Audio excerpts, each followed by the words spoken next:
জি না, কথা নেই বার্তা নেই, হুট করে তার গান শোনানো যায় না। এগুলো তো শুধু সিনেমাতে হয়। তুমি তো সিনেমা করতেই এসছো। মইন নামের ওই ছেলেটাকে আমার পছন্দ হয়েছে। কি বলছিস তুই?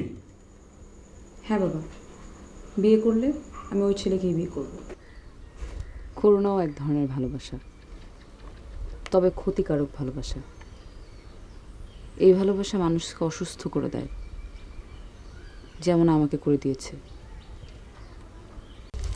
সে কি ভবিষ্যৎ জানার সুযোগ হয়ে করে হাতছাড়া করে দিলে? নেক্সট টাইম দেখা হলে অবশ্যই জিজ্ঞেস করবে যে তোমাদের ডিরেক্টর মইন সাহেব তোমাকে বিয়ে করছে না করছে না।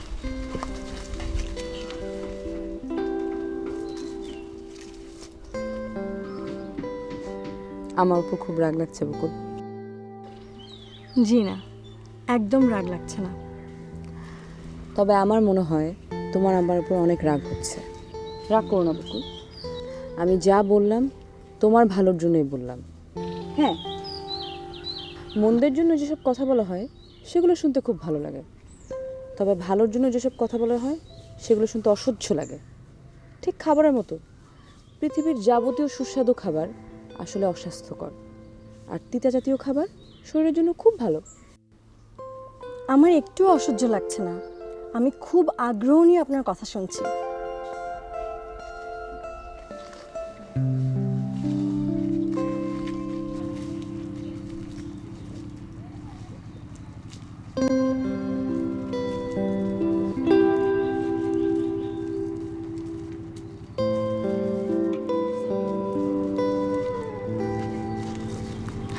এই তো জাহেদার বাড়ি। এটা থ্যাংক ইউ। তুমি চলে যেতে পারো। তোমাদের ডিরেক্টর সাহেবকে গিয়ে বলবে যে আমার আসতে সামান্য দেরি হতে পারে, সে যেন আমাকে না পেয়ে অস্থির না হয়। আমি যখন তার আশেপাশে থাকি তখন আমাকে কিছুক্ষণের জন্য না দেখতে পেলে সে অনেক অস্থির হয়ে যায়। কি খবরটা দিতে পারবে না? জি পারবো। আচ্ছা, তুমি কি তাকে আপনি করে বলো না তুমি করে বলো?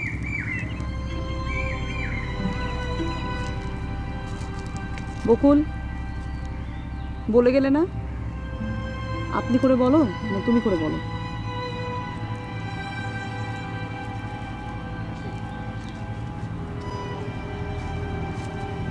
আপনি করে বলুন। সে কি, তুমি এখনো তুমির লেভেলে নামতে পারোনি? তোমার মতো অবস্থা যাদের, তারা তো সবাই তাকে তুমি করে বলে। তোমারও তুমি করে বলা উচিত। আপনি আপনি করে প্রেম করা যায় নাকি? প্রেম করতে হলে একই সমতলে নেমে আসতে হয়, তাই না?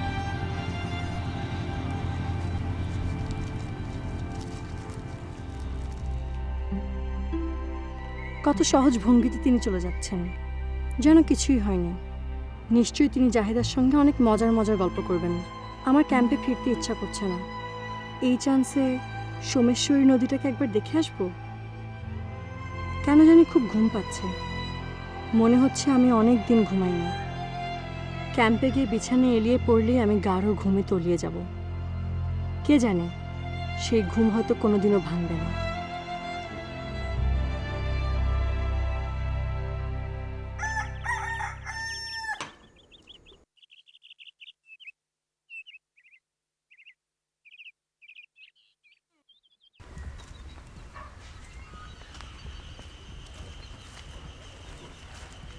আপনি এখানে দাঁড়িয়ে রয়েছেন, যান খায় নেন।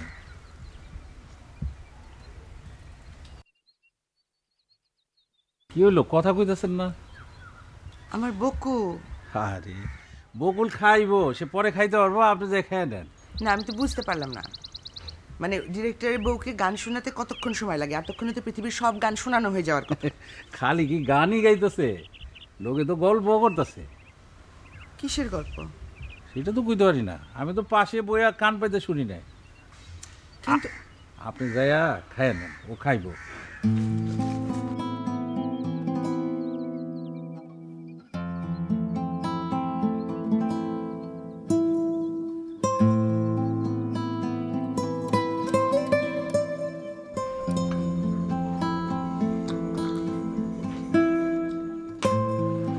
আপা আসেন, বসেন। এই নজরুল, এই আমার জন্য প্লেট দে। আরে বাবা তাড়াতাড়ি কর না।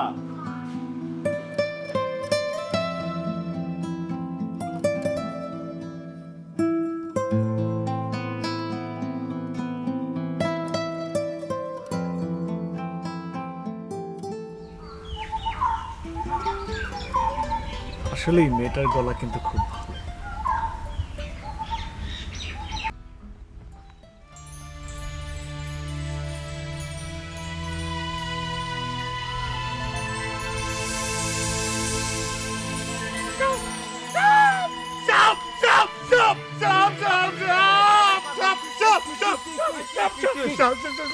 কই সাপ কই?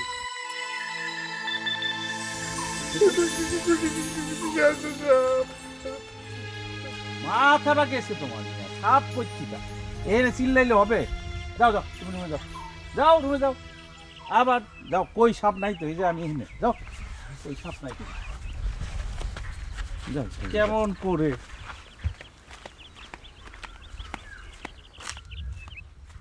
এ তো পাগল হয়ে পড়ছি পুরা। কি অবস্থা? আয় আয়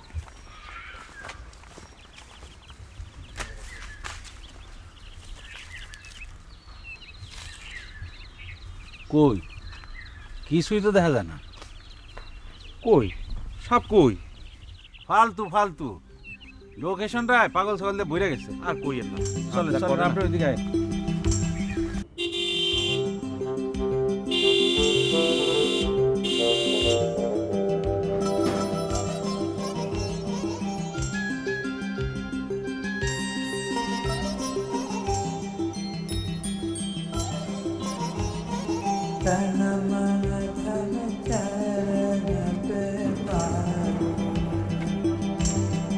আসসালামু আলাইকুম ম্যাডাম।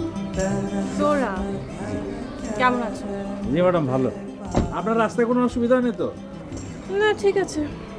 সবাই কেমন আছে? সবাই ভালো আছে ম্যাডাম। মন ভাই কেমন আছে? স্যারের শরীরটা ভালো না, জ্বর। ও ভালো কথা, ওনার স্ত্রী আসছে। মীরা জি কোথায় সে? ওই ম্যাডাম স্যার মিস বকুলের সঙ্গে একটু ঘোরাঘুরি করছে। আচ্ছা ঠিক আছে, তুমি আমার লাগেজগুলো রুমে পাঠিয়ে দেবে আর তোমার স্যারকে বলবে যে কাল থেকে আমার শুটিং শুরু করতে পারে। জি। ঠিক আছে? বাকি ব্যাগগুলো পাঠিয়ে দাও। হ্যাঁ এই প্রোডাকশন, এই ড্রাইভার সাহেব এটা খোলেন। এই প্রোডাকশন,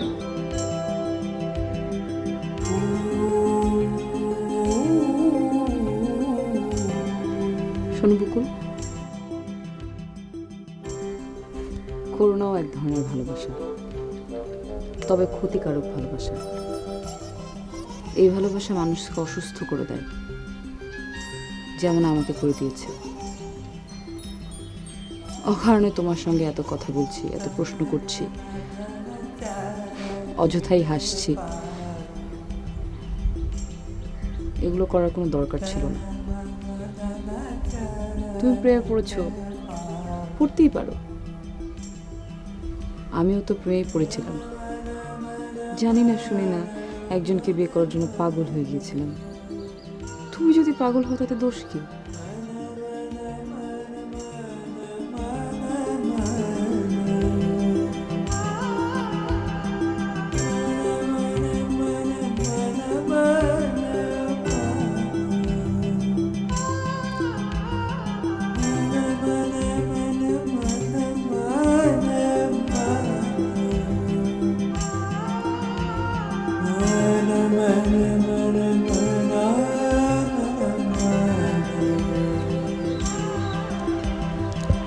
কেমন আছেন আম্মাজান? জি ভালো আছি। পাপের ম্যাডাম তো চলে আসছে, কালকে থেকে জমজমাট শুটিং হবে, আর কোনো সমস্যা নেই। শুটিং হলেই ভালো, কাজ ছাড়া এভাবে বসে থাকতে একদম ভালো লাগে না। ঠিকই বলেছেন, সবাই কেমন যেন ঝিমিয়ে পড়েছিল। পাপে ম্যাডাম আসার পরে কেমন যেন সবাই উজ্জীবিত হয়ে গেল। মা কোথায়? মা হয়তো কোথায় গল্প করতেছে, আমি খুঁজে আপনার কাছে পাঠিয়ে দিচ্ছি। আরে না, আপনাকে ডাকতে হবে না, কিচ্ছুই করতে হবে না। আপনি বরং আপনার কাছে যান, আমি উঠি।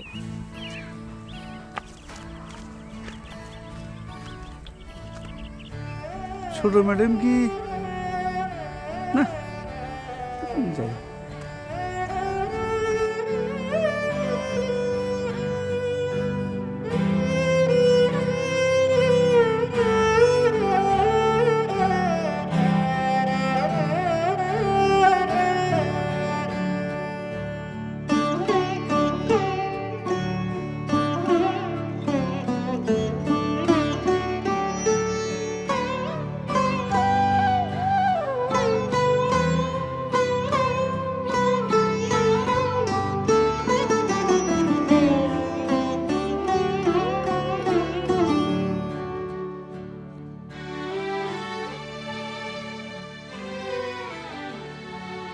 আহ ঘুম আসছে, খুব শীতও লাগছে, খুব খুব।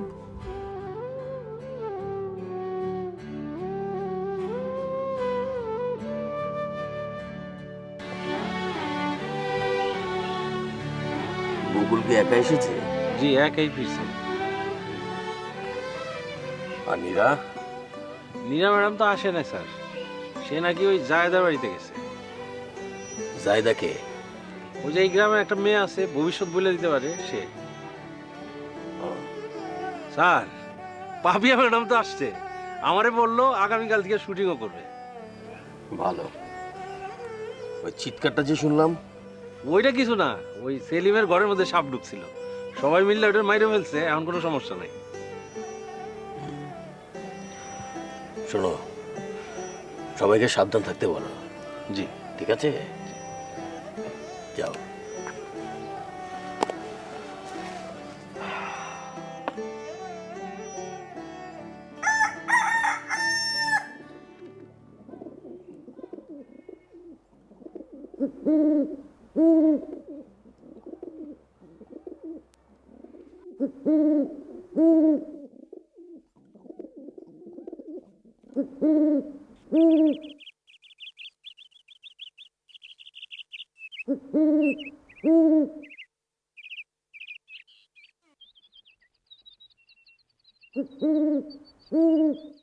কিসের শব্দ?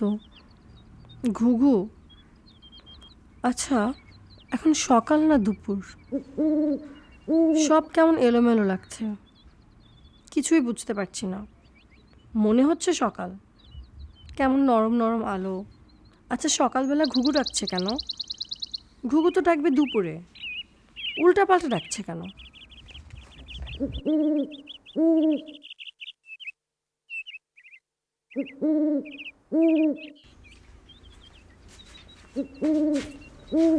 আরে কি ব্যাপার, তুই এখানে শুয়ে আছিস? কি আশ্চর্য! আশ্চর্য কেন মা? আরে তোকে না এইমাত্র দেখলাম নীরা ম্যাডামের সাথে হেঁটে কোন দিক যাচ্ছিস, তুই এখানে হঠাৎ করে কখন এলি? আমি নিজেও জানি না আমি কখন এখানে চলে এসেছি। পাপিয়া ম্যাডাম এসেছে, খবর পেয়েছিস? শুনেছি। তার মেয়েটাকেও সাথে করে নিয়ে এসেছে, পাতিলের তলার মতো কালো। আমি এত কালো বাচ্চা জীবনে কোনোদিন দেখিনি। মা, তুমি আমার পাশে এসে একটু বসো তো। কেন, কি হয়েছে তোর? কিচ্ছু হয়নি, আমি তোমার কোলে মাথা রেখে একটু শুয়ে থাকবো। বুকু খামাখা আহ্লাদ করিস না। কি রে, শরীর খারাপ লাগছে? বেশ খারাপ।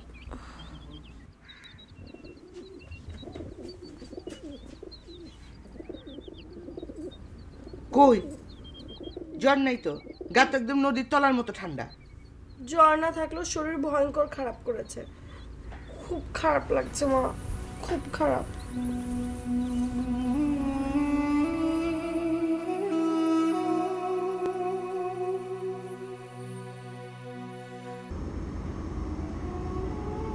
ভালোই, বেশ ভালোই সময় কাটে তোমার এখানে। হুঁ ছাড়া কি তুমি আর কিছু বলতে পারো না? আর কোনো শব্দ জানা নেই?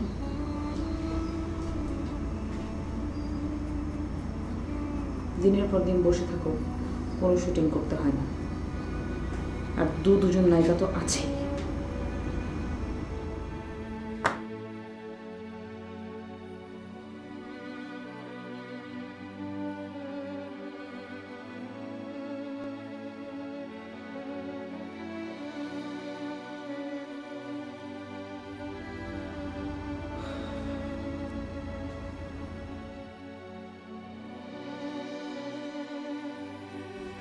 মা, তুমি মজার কোনো গল্প শুনে আমাকে হাসিয়ে দাও তো। কি মজার গল্প বলবো? মা, তোমার মোসাদ্দেক স্যারের কথা মনে আছে? কোন মোসাদ্দেক স্যার? বারে, ভুলে গেলে? ওই যে আমাকে গান শেখাতো। হ্যাঁ। কোথাও একটা ঘুঘু ডাকছে। মোসাদ্দেক স্যার কি বলতেন জানো? কি? স্যার বলতেন পাখিদের গলায় রাগরাগিনী আছে, কোনো কোনো পাখির গলায় আছে ভৈরবী, তারা সকালে ডাকে। আবার কারো গলায় আছে দরবারি কানাড়া, তারা ডাকে দুপুরে, এই যেমন ঘুঘু। আর যাদের গলায় বেহাগ, তারা ডাকে নিশিরাতে, যেমন শ্মশান কোকিল। থামলে ভালো লাগবে, যত সব পাগলের কথা। না মা, মোসাদ্দেক স্যার খুব সুন্দর করে কথা বলতেন, গানও শেখাতেন চমৎকার। আমি প্রথম দিন স্যারকে জিজ্ঞেস করলাম, স্যার আমাকে দিয়ে কি গান হবে? স্যার আমার দিকে ঝুঁকে এসে বললেন, মা তোমার গলা দিয়ে কি আওয়াজ বের হয়? আমি বললাম হ্যাঁ। তিনি মুখ ভর্তি পান নিয়ে বললেন, শব্দ বের হলেই গান হবে। গাধা যে প্রাণী সেও গান গায়, আর মানুষ গান গাইবে না, এটা কোনো কথা হলো? গাধা গান গায়? মোসাদ্দেক স্যার তো তাই বললেন, অবশ্যই গান গায়। গাধার নাকি নিজস্ব একটা রাগিনীও আছে। কি সেটা? গর্ধব রাগিনী। এখন তো ঘটনা মনে হচ্ছে উল্টো হচ্ছে, তোর কথা শুনে আমার হাসি পাচ্ছে।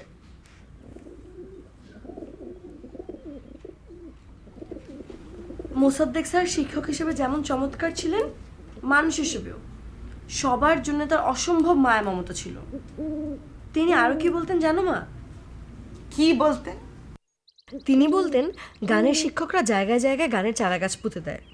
বেশিরভাগ চারাগাছই গরু ছাগলে খেয়ে ফেলে, কোনোটাই কম বয়সে পোকা ধরে, কিন্তু কিছু চারাগাছ মহিরুও হয়ে যায়, মাটি ছাড়িয়ে আকাশে ওঠে, ডালপালা ছড়িয়ে হুলস্থুল কাণ্ড। সে এক দেখার মতো দৃশ্য। কথা সত্য। জানো মা, এই মোসাদ্দেক স্যারই না তার এক ছাত্রীর প্রেমে পড়ে গেল। মেয়েটার নাম ছিল আভা, 13-14 বছরের বেশি হবে না। ব্যাস হয়েছে, থাম থাম।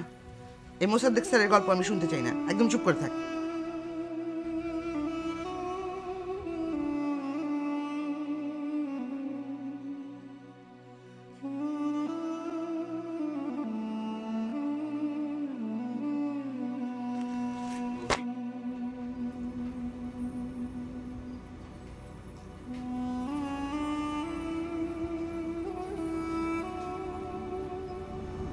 কি করছো? স্ক্রিপ্টে কাজ করছি। সেটা তো দেখতেই পাচ্ছি, কিন্তু আমি জানি তুমি তা করছো না। তুমি কাজ করার ভান করছো, নিজেকে লুকাতে চাইছো আমার কাছ থেকে।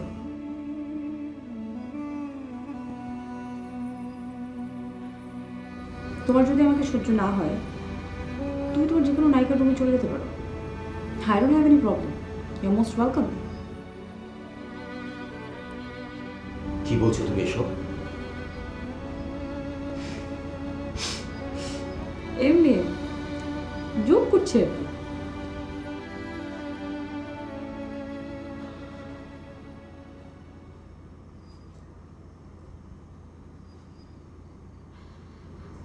কাল থেকে শুটিং শুরু করার প্ল্যান করছো?